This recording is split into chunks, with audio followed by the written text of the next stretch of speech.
Twitter has decided to disable the Politiwoops account because it was going against their current standards.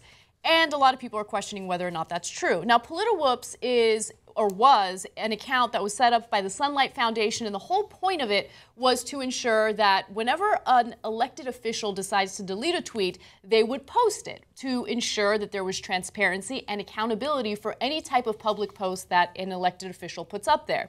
Well, it existed for quite some time, and then randomly in June, Twitter decided to disable it. And then they actually went further. So let me give you some more information. Last weekend, Twitter dropped the hammer on Politiwoops' sister services, cutting off access to Diplotwoops and Politiwoops in 30 countries around the globe. So, of course, one of them is for diplomats, one of them is for politicians, and now it's been banned in 30 countries instead of just in the United States. Now, one expert in this case says the following: what elected politicians publicly say is a matter of public record. Even when tweets are deleted, it's part of parliamentary history. These tweets were once posted and later deleted. So Twitter has a really interesting explanation for why they've done this. They're not saying that they're doing it to protect politicians, but I don't believe them at all. They're saying, look, we have a feature available on our site that allows you to delete your tweets. And we have to allow people to enjoy that feature. And if you guys are posting things that people are deleting, well, it goes against our policy. I understand that for normal, everyday citizens who are not public figures, but when it comes to elected politicians, when they put something in the public forum, they should be held accountable for it. It shouldn't be deleted. At least that's my take. Okay, so first thing is, don't delete your tweets. All you're doing is sending a giant sign to everybody else. This is the one I'm worried about. Oh no, please don't look at this one. They're tracking that nonstop. I'm actually a little bit more mixed on this story. And maybe I'm biased because I also run a digital media company, not a big deal. Again, probably literally not a big deal. It's the TYT network, right? And so I think it's not just to protect the politicians. If it was, then I'd be 100% against them, right? I think they're thinking as a company, well, look, I don't want people not using the service because they're worried that whatever they print out, type out at 3:51 in the morning in a drunken stupor is going to haunt them the rest of their life. That's why probably some people are staying away from Twitter, right? And so I want people using my service. Right. And I don't want something that they said on Twitter to be held against them for the rest of their life. And that this is more, not symbolic. Don't get me wrong, I'm not naive. There could be political pressure as well, and so maybe they're doing it for both reasons, right? But I think that this has a bigger spotlight on it. So whenever anybody talks about deleted tweets and how we found them, executives at Twitter got to be pulling out their hair going, oh no, not pulling out the deleted tweets again. Yeah. That's going to make people nervous about using our service.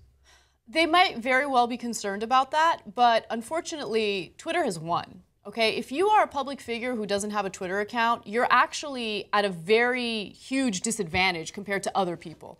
Because Twitter is now used as a forum to share information about everything, right? Whether it's your policy ideas or as a reporter, the stories you've written or the stories you've done. When you don't have social media accounts with large followings, you're considered irrelevant. That's the way it works. So politicians, whether they like it or not, are forced to use things like Twitter in order to communicate to their constituents. At the same time, look, I get it. I mean, I post things, or I posted things in the past that I regretted. And, sometimes I deleted them. Sometimes I decided to keep them there because I know deleting them will actually add fuel to the fire. And you kind of have to take responsibility for something you posted that you later regret, okay? It's called being a human and apologizing when you get something wrong. The fact of the matter is people get really heated when it comes to certain issues. I recently got really heated when it came to a certain issue on Twitter. It got me into a little bit of trouble. It is what it is. You should be held accountable for it, especially if you're a public figure. Yeah, no one wants politicians held more accountable than I do. So I think of all the people who should have their tweets be made public, it's politicians.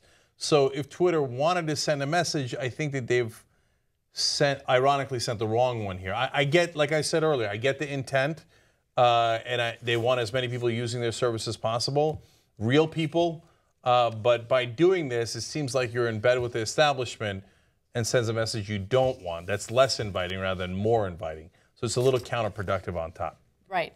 I think the best rule of thumb when you're a public figure using Twitter is to not respond to anyone on Twitter. Twitter should be used as a platform to share your ideas. It should be used as a platform to maybe share your work.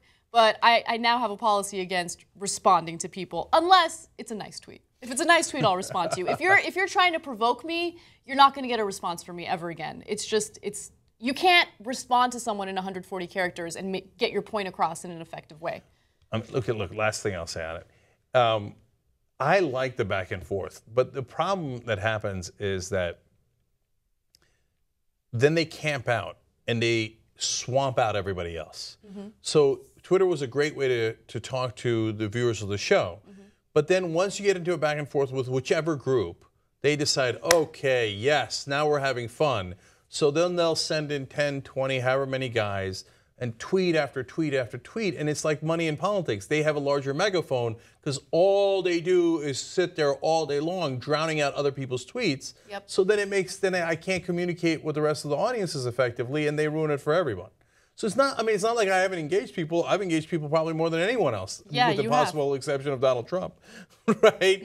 And so, but to them, that's like an invitation to troll harder. Yeah, exactly, right? Which is why you shouldn't respond to them. It's that simple. And it sucks because I like checking Twitter, but now when I check it, there's like 28 messages from like professional douchebags, and so then 2 tweets that I would normally get, 28 more, and then 3 more, and so they ruined it for all you guys. It's like the dork who doesn't know how to hit on girls and comes with, and then so when you come in and you're like, hey, how you doing? They're like, oh, get away from me.